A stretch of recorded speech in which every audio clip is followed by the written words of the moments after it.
Bart was forced to bend over, and a man was about to kick his butt with a huge shoe. You sold us out, Conover!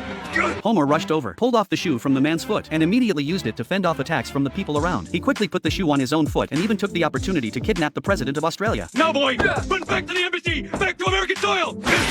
In the chaos, someone threw a dart. After cutting through Bart's hair, the dart flew back, successfully repelling the pursuers. Marge and Lisa knew nothing about what was happening and could only run along behind them. In the end, the group managed to rush into the embassy safely. For the sake of diplomatic relations between the two countries, Bart agreed to accept the punishment. However, the moment he turned around, he pulled down his pants and mocked everyone wantonly. The whole thing started with a competition between Bart and Lisa. They were betting on whose toothpaste would flow into the drain first. There was no doubt that Lisa won. If the water was spinning the other way. It never spins the other way. In the northern hemisphere, water always drains counterclockwise. No way. Water doesn't obey your rules. Yes, Bart. Why don't you try it and see? Faithful toilet. You'll prove me right. As expected, the water in the toilet swirled counterclockwise. To verify Lisa's claim, Bart made a call to an Antarctic research station for consultation. The staff at the research station were willing to help Bart, but they could do nothing. Bart then chose another country in the southern hemisphere and made another call. This time, the person who answered the phone was an Australian teenager. Bart urged him to check the direction of the water flow in his home sink. The teenager told Bart that the water was flowing clockwise, but Bart didn't believe this result and asked the teenager to check the water flow in his neighbor's house. The teenager immediately ran out of his house and rode his bicycle to the neighbor's house in the distance. It wasn't until late that night that Bart finally got the answer from the teenager. 3 weeks later, Homer received a surprisingly large phone bill. Who called all these weird places? Quiet, it might be you, I can't remember. No, I'm gonna ask Marge. No, why embarrass us both? Just write a check and I'll release some more endorphins. At the same time, the father of that Australian teenager also received a high phone bill. He immediately called Bart to demand compensation for the loss, but unexpectedly, he was humiliated by Bart. So the father reported the matter to a member of parliament in his country. The member of parliament was furious when he learned about it and immediately decided to report the matter to the prime minister. Before long, Bart received an official summons.